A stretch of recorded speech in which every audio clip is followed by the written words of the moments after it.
red sand dunes and spin effects, never-ending outback tracks. Desert oaks and nights so clear, you and me alone out here. This is the story of a major suspension failure that happened to us in Kalamilji National Park, which is the remotest, so they say, national park in Western Australia, and which has some bad roads and is very, very remote.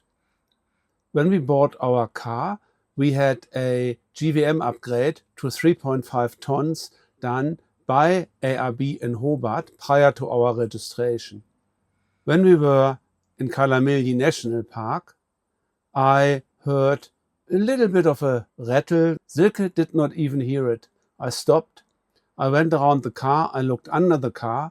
I could not work out what it was. So I thought, let's continue a little bit. And as it gets possibly slightly noisier, maybe I can find it then.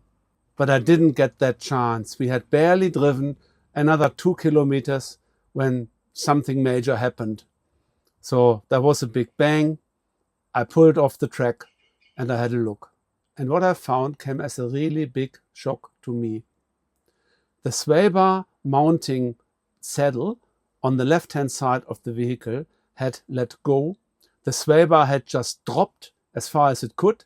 In the process, it broke the upper sway bar link and it fell onto the CV shaft boot and destroyed the CV shaft boot. So for us, that was a disaster, an absolute disaster. We had another 400 kilometers of very remote tracks to go to Newman, and this happened to us on a Friday morning. So we decided to push on to Newman because there is a combined Toyota and Isuzu dealership. But in order to get there, I had to try to keep the sway bar in place so that no further damage would occur. And I used cable ties and wire to strap the sway bar into place. Unfortunately, every 40 kilometers or so, the whole procedure had to be redone, more wire, more cable ties. So we slowly made our way to Newman and arrived in Newman on a Friday afternoon at something like 3:30 and went straight to the Isuzu dealer. Unfortunately, the Isuzu dealer had an almost 2 weeks waiting time to look at vehicles, to get a booking. There was absolutely nothing we could do about that. So what we did is we paid for and ordered parts that I thought would be needed to do the repair so that these parts would arrive before our appointment with Isuzu. When the 2 weeks had passed, when we dropped our car off and hoped to get it back fixed, we got the dreaded phone call from Isuzu. Sorry, we can't do it right now. There are more parts missing. And that, unfortunately, is another 2 weeks of waiting time. To cut a long story short, we waited another 2 weeks, brought the car back to Isuzu, and then got it back fully repaired, and nothing has happened since. ARB has a little franchise in Newman. They are part of the Pilbara Motor Group, Isuzu, Toyota and so forth. And I walked into the ARB shop in Newman on the same day, on that Friday afternoon, and told the lady there about our misadventures.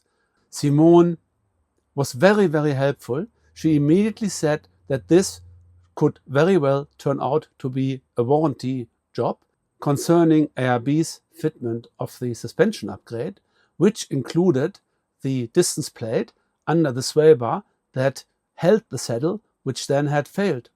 So Simone took care of this, took a lot of photos, did a lot of emailing back and forth with ARB in Perth, and in the end, ARB paid our full repair bill in Newman, $2,500. While we were really upset about the way ARB had done the fitment of parts to our vehicle, we were very pleased with the way that Simone in Newman and the state head office in Perth, plus Australia's head office in Melbourne treated us, that they came so willingly to the party and us in Newman, and even later paid another $700 in a different unrelated matter. Very happy about the way that ARB backs up their product. And even more so, when we arrived at Alice Springs, I went to the ARB Alice Springs dealer just to get a sand flag, and we got talking, and I told him about our problems with the ARB fitment of parts that had happened in Hobart. And he straight away said to me, bring the car in tomorrow and we look over it without any cost to you. So they did that. They went over every single bolt that ARB Hobart had attached, paint marked these bolts, and when we left, we were confident that everything was A-OK in our setup. This photo shows the original mounting style of the worn winch controller as it was installed by ARB in Hobart. That came loose as well, and not only did the winch controller come loose, the box itself, but when I opened the box in Newman, also the connection block inside the winch controller had come loose and had started to float around in the winch controller and had actually started to chafe through the cables. So if I wouldn't have picked this up and fixed this, there might have been a real fire risk here because of this winch controller. Later in Alice Springs, ARB Alice Springs replaced the flimsy bracket that ARB Hobart used with a proper strong mounting bracket, and as I said, ARB Alice Springs did all this for free. So what can I say? Every ARB franchise that we visited during our trip was extra helpful to help us in this situation. We ended up staying a whole month in Newman. And why was that? Because it took Isuzu, not ARB, but Isuzu, such a long time to get spare parts for our car to Newman. All the parts had to come either from Melbourne or from Brisbane. And heavier parts like a CV shaft are actually transported to Newman by truck. Now, how long does a truck take from Melbourne to Newman? 10 days or something like that? So whoever is traveling out there, be aware of potential waiting times for parts and service department bookings. Patience is required here. We kind of got used to Newman, and we even made a little YouTube clip about Newman. It's up there if I can figure out how to do that.